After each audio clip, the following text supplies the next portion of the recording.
Two-factor authentication adds an extra layer of security to your Apple ID, making it harder for unauthorized users to access your account. Follow these steps to enable this feature. Step 1. Open Settings. Go to your device's home screen and tap on the Settings app. This is where you can manage all your device settings, including your Apple ID. Step 2. Tap on your name. At the top of the Settings menu, tap on your name to access your Apple ID settings. This will take you to your account information and security options. Step 3. Select Password and Security. Scroll down and find the Password and Security option.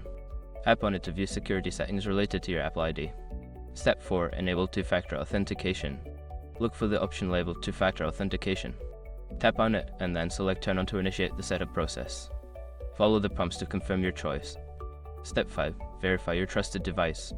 You will be asked to verify your trusted device, which may involve receiving a verification code via text or an app.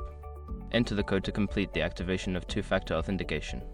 By following these steps, you can enhance the security of your Apple ID with two-factor authentication. Make sure to keep your trusted devices secure to maintain your account's safety.